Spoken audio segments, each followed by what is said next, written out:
que é belo possa voltar a ter lugar nessa nação.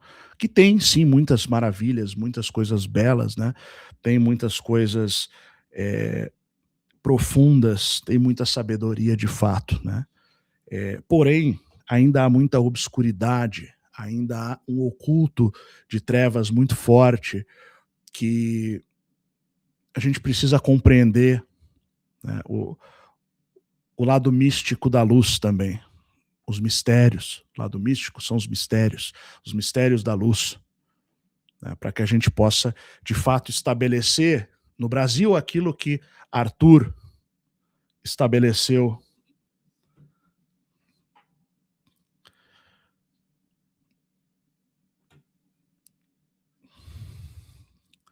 antes que Avalon se tornasse o destino. Aquilo que foi chamado de I-Brasil, Rai Brasil, Ilha Brasil, por aqueles que lá habitavam. Mas precisamos restabelecer no país, na nação, aquilo que Arthur, o rei, com a távola redonda, o fez naquelas regiões, além da Normandia, na Bretanha, nas ilhas que viriam a se tornar a Inglaterra, parte da França, unificando aqueles grupos. Tá? Então, isso é algo que é parte de um destino profético que foi estabelecido, uma cultura, uma tradição foi plantada, ela deu frutos e floresceu. É isso que precisa ser feito nesse país, nesse momento. E o Brasil tem esse lado oculto, repleto de mistérios, primeiro pelo fato dele ser o destino profético do mundo. Acontecerão problemas no mundo, problemas climáticos, acontecerão catástrofes, acontecerão mudanças que vão colaborar com esse processo de que o Brasil, de fato, torne-se cada vez mais importante do ponto geopolítico, no âmbito geopolítico. Mas ele já vem se tornando pelo simples movimento das eras. Hoje a gente pode pensar que somos fracos porque existem forças ocultas que sugam, né, de uma forma vampiresca as entranhas e o sangue da nação. Mas isso há de ser revertido. Bom,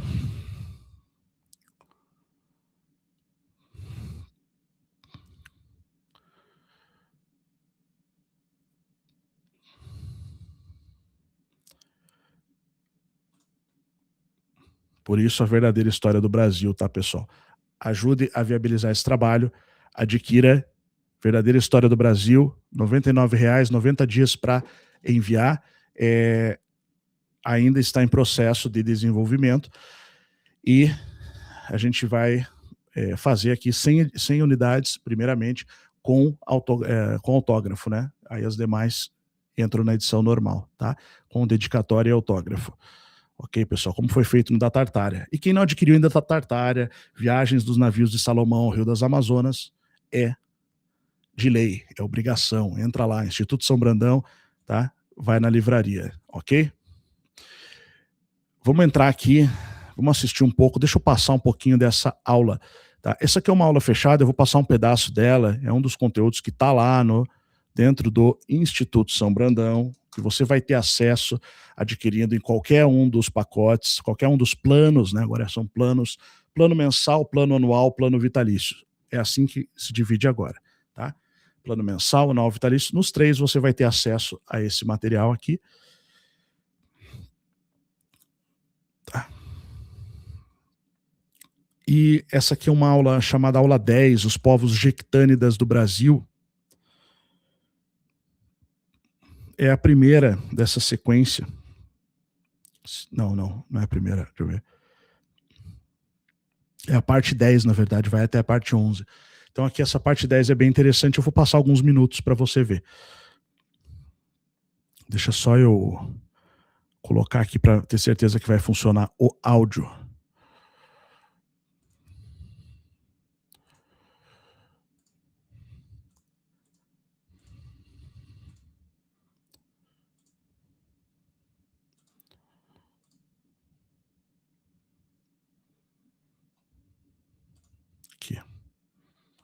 Perfeito. Continuidade, então, a Ioctonia Brasilena, né, que trata do tema Os Povos Jequitânidas no Brasil. E esse é um dos temas mais interessantes que nós temos aqui no curso, né? Porque vai falar da raiz dos povos indígenas do Brasil. E hoje nós vamos dar sequência, porque eu quero completar esse estudo do Raimundo Ulisses de Penafort, para depois a gente avançar para o próximo, que é a Solimônia, que já seria o segundo período dos hebreus no Brasil, já o período com o rei Salomão, né? Ou do rei Salomão para frente. Tá? Esse tema dos povos jequitânidas, ele vai tratar de uma linhagem do tio-avô, no caso, de Abraão, né? Um tio tataravô, na verdade, que seria o Joctã. Tá? Então vamos lá. Antes da gente continuar, eu quero mostrar algumas coisas aqui, uma espécie de revisão, né? Na aula 3 do módulo Brasil dos Hebreus, nós vimos Parvaim, Ofir e Tarsis no rio Amazonas. Acredito que nessa aula 3, na verdade, nós vimos Parvaim e Ofir. Tá? Não chegou a mostrar a localização de Tarsis, mas nós já vimos nesse módulo aqui. Um detalhe importante, a localização mostrada como Parvaim fica naquela região dos dois rios Paro, lembrando que o final em hebraico significa plural. Então, Paruaim seria os rios Parus, que tem na Amazônia, no estado do Pará. Olha que interessante. E o próprio nome Pará, ele tem a sonoridade de Parvaim, né? Então a gente já tem o próprio estado do Pará mostrando, né, essa região. Mas o nome principal de todos, entre Parvaim, Ofir e Tarsis, é Ofir. Tanto que na Bíblia, né, vai ser mencionado o ouro de Ofir. É interessante a gente ver as bacias hidrográficas da América do Sul, como elas são como veias na Terra. E é por essas bacias hidrográficas que a gente consegue fazer o mapeamento, porque foi por elas que os primeiros povos, em suas viagens transoceânicas, foram chegando e se instalando em território brasileiro e sul-americano. Evidentemente, eles chegavam em embarcações e iam adentrando. Era muito mais fácil de adentrar em rios do que por terra. Então, esses mapas que trazem a hidrografia são essenciais para a gente conseguir entender essa chegada dos povos, né, jequitânidas no Brasil. Por isso eu fiz um mapeamento aqui dos rios que estão relacionados à nossa pesquisa. E olha só que interessante que ficou o nosso mapa. A região de Ofir, em verde, a região de Havilá, em amarelo, lá na Bacia do Prata, né? Ofir, no caso, no Rio Amazonas. Então, descendo, Ofir, Rio Amazonas. Havilá, os rios que sobem do Eufrates sul-americano, o Rio da Prata, o Prat. Jobabe, no Rio Orinoco, e também os rios Negro, subindo aqui do Amazonas, e o Rio Branco, que nós vimos na aula anterior também. Então, a região do Orinoco, Rio Negro e Rio Branco seria a região de Jobabe, e aqui na bacia do Rio São Francisco, todo o Rio São Francisco, região de Hazar Mavé. E por que eu coloquei só Ofir aqui, e não Parvaim, Ofir e Tarsis? Para ficar mais fácil, levando em conta a genealogia de Noé. Então, como nós vimos, Sem, Cão e Jafé, o que interessa para a gente é a descendência de Sem, lembrando que Éber, né, dos hebreus, Sem é semita, então semitas hebreus, e aqui esse tio tataravô de Abrão, ou Abraão, né, que é Joctã, uma vez que Joctã é irmão de Peleg, e Abraão, tataraneto de Peleg. Pessoal, deixa eu só interromper aqui que eu quero fazer uma observação, tá? Eu, como antropólogo, eu tô para publicar um trabalho sobre a etnogênese dos povos indígenas.